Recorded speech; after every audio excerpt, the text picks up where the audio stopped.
ಇವತ್ತು ಎಲ್ಲರ ಶಾಂತಿ ಕಟ್ಟೆಯ ಒಡೆದು ಈ ಪರಿಸ್ಥಿತಿ ಬಂದಿದೆ. ಬೆಂಗಳೂರಿನಲ್ಲಿ ಕನ್ನಡ ಸಂಘಟನೆ, ಅದರಲ್ಲೂ ಕರ್ನಾಟಕ ರಕ್ಷಣಾ ವೇದಿಕೆ ಬಹುಮುಖ್ಯವಾಗಿ ಬೀದಿಗಿಳಿದು ಅಬ್ಬರಿಸಿತು. ಅವ್ರು ಕೇಳಿದ್ದಿದ್ದು ಇಡೀ ನಾಮಫಲಕವನ್ನೇ ಕನ್ನಡದಲ್ಲಿ ಇಡೀ ಇನ್ಯಾವ ಭಾಷೆಯಲ್ಲೂ ಇಡ್ಕೂಡ್ದು ಅಂತಾನೂ ಅಲ್ಲ, ಕನ್ನಡದಲ್ಲೂ ಪ್ರಧಾನವಾಗಿ ಇರಬೇಕು, ಅರ್ಧ ಆದ್ರೂ ಮಿನಿಮಮ್ ಅಷ್ಟೆ ಅಲ್ವಾ, ಅತಿ ಕಡಿಮೆ ಅಂತಾರೆ ಅಂತ ಹೇಳ್ತು. ಆದರೆ ನವೆಂಬರ್ 1ರಿಂದ ಈ ಅಭಿಯಾನವನ್ನು ಅವ್ರು ನಡೆಸಿದ್ರು.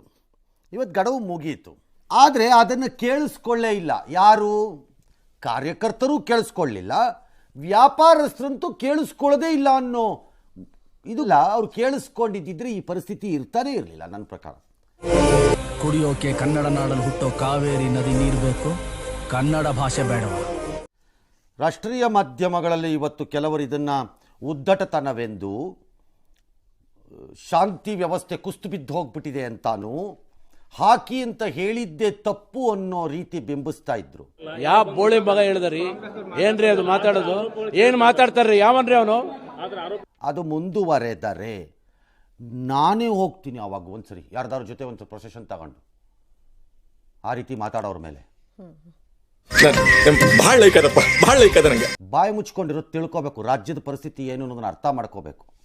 ನಗರದ ಹಲವೆಡೆಗಳಲ್ಲಿ ಏಕಕಾಲಕ್ಕೆ ಇಳಿದ್ರು ಕೆಳಕ್ಕೆ. ಹೇಗೆ ಇಳಿದ್ರು? ಒಂದು 10-15 ಜನ ತಂಡ ಮಾಡ್ಕೊಂಡಿದ್ರು.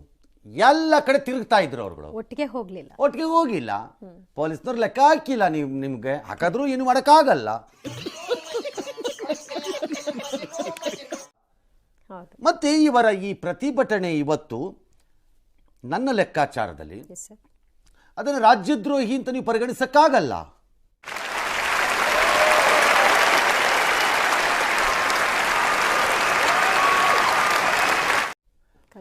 ರಾಜ್ಯದ್ರೋಹಿ ಕೆಲಸ ಅಲ್ಲ.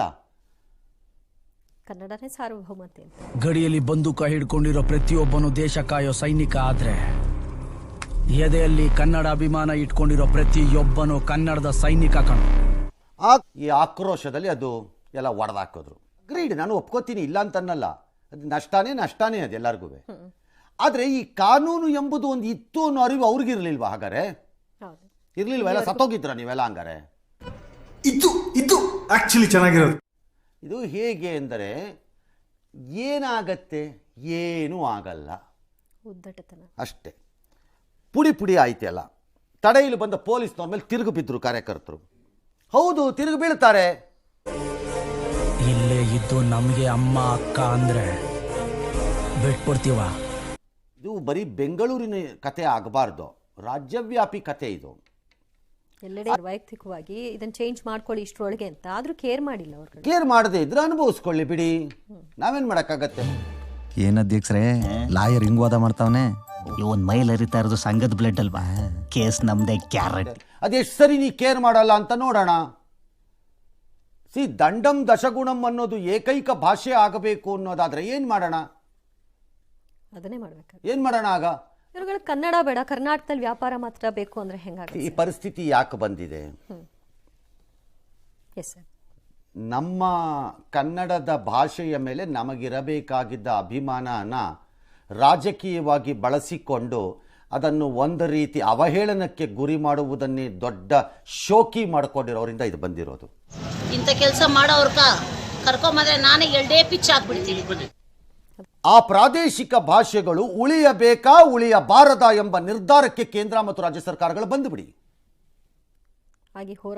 ತೀರ್ಮಾನಕ್ಕೆ. ಇಲ್ಲ, ಯಾವ ಪ್ರಾದೇಶಿಕ ಪಕ್ಷವು ಇಂಗ್ಲಿಷ್ ಮತ್ತು ಹಿಂದಿಯ ಮುಂದೆ ಉಳಿಯಕೂಡದು ಅನ್ನೋ ನಿರ್ಧಾರಕ್ಕೆ ಬನ್ನಿ. ನಿಮಗೆ ತಾಕತ್ತು ಅನ್ನೋದೇನಾದ್ರೂ ಇದ್ರೆ ಅದಾದ್ರೆ ಹೇಳಿಬಿಡಿ. ನಿಮಗೆ ತಾಕತ್ತು, ಧೈರ್ಯ, ದಮ್ ಅನ್ನೋದಿದ್ರೆ ಅನೌನ್ಸ್ ಮಾಡಿ ನೋಡೋಣ. ಬಿಚ್ಚಿಬಿಡ್ತಾರೆ ನಿಮ್ದನ್ನಾಗ, ಬುರುಡೆ ಬಿಚ್ಚಿಬಿಡ್ತಾರೆ. ಹೇಳಿದ್ದೀನಿ, ಆಟ ಆಡಕ್ ನಿಮ್ಗೆ ಹೊಡಿರಿ ಚಪ್ಪಾಳೆ ಹೊಡಿರಿ. ಇದು ನಮ್ಮ ದೇಶ ಅಂದ್ರೆ ಬಿಸ್ನೆಸ್ ಇಲ್ಲ ಹಿಂದಿ ಭಾಷೆಯನ್ನು ಹೇರಲಿಕ್ಕೆ. ಹಿಂದಿ ಭಾಷೆಯನ್ನ ರಾಷ್ಟ್ರ ಭಾಷೆ ಅಂತ ನೀವು ಕರೆಯೋದು ನಿಮ್ಮ ಹಣೆ ಬರಹ, ಅದು ನಮ್ಮ ಹಣೆ ಬರಹ ಅಲ್ಲ.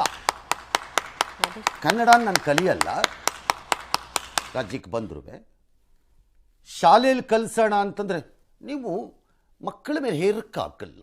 ಕತ್ತೆ ಕಾಯಕ್ಕೆ ಬಂದಿದ್ರ ಹಂಗಾರೆ ಇಲ್ಲಿಗೆ ರಾಜ್ಯಕ್ಕೆ?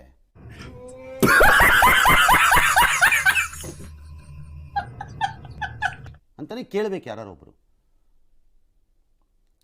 ಅನ್ನ ತಿನ್ನಕ್ಕೆ ಬೇಕು, ಗಾಳಿಗೆ ಬೇಕು, ಅಥವಾ ಇಲ್ಲಿ ಬದುಕಕ್ಕೆ ಬೇಕು.